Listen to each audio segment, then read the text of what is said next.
Let us continue with our lesson, and we have implemented this one, and as well as we have implemented all of the requirement to get the tax ID, get the tax by the ID. So we need to implement this function that the tax repository has. So we'll go to the home view model, and basically we will create a new function over here.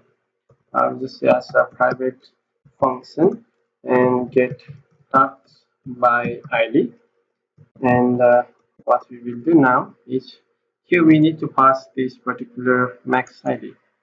So just copy this and I'll paste it over here, the max ID, and it should be of a string, right? Sorry, TRING string. And now we will just make use of it, try catch flow, that should be better, and catch the exception over here, error, and the XCP exception. Okay, and then we will log that particular error. So just copy this one instead of writing and paste it over here. So over here we will make use of the coroutine scope. So coroutine scope, and I will say as a dispatcher, let's do it in the IOTrade.launch it. And in the launch, what we can do is I will call the tax repository.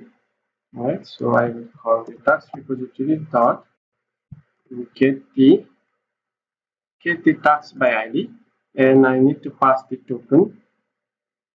So token, what we are passing over here is a token. So that's the token. So let's go down over here. I'll pass the token over here, and we need to pass the max ID, right? So we pass that one over here. And when we call this function, it will return this particular same. So here it should return the response body, and we have to check all of this. So why not we copy the same thing, right? Just copy all of this, and let's go down and let me minimize this function. And over here, let me paste it below. And this data should be come from here. So val and data is of equals to tax repository that get tax by ID. And now we have this data, and particularly we are doing the same thing that we have done over here, is to get all the tax. So after this we have it, we have that one, and we are going to insert it. So whatever data we get from the server, so then we will insert it to our local DB. And the thing is that we are just passing the max ID over here in order to get the latest record from our API. So what we also need to do is we also need to do the same thing, progress. So I need to show this progress bar, right? So over here outside of this one, and we also need to do the same thing over here. So I'm not emitting it currently. We will see later whether we need to emit or we will implement it.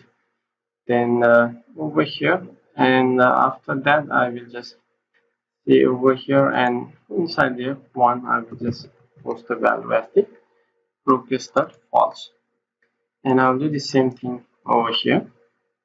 And I think inside this one it should be better.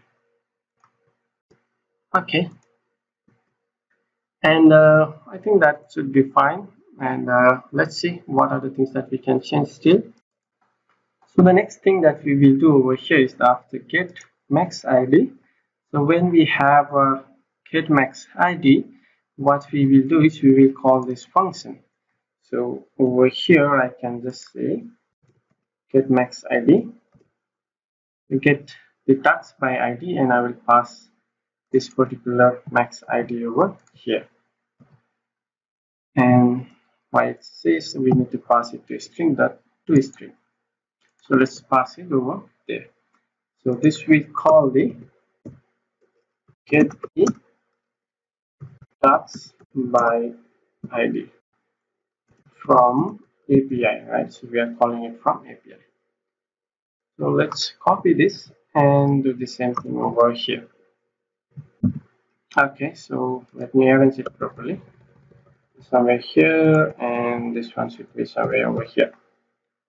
Okay, so that should be fine. So when we get the max ID and when we set the max ID, then it should go and call this particular function to get the max ID from the server, and then that will insert it to particular our DB. But if you notice that this endpoint has not been created, so for now we can just comment this one out.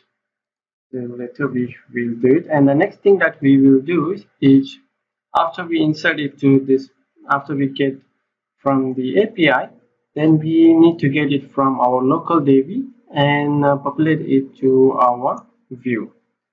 So we will do it in the next lecture. So till then, have a great day.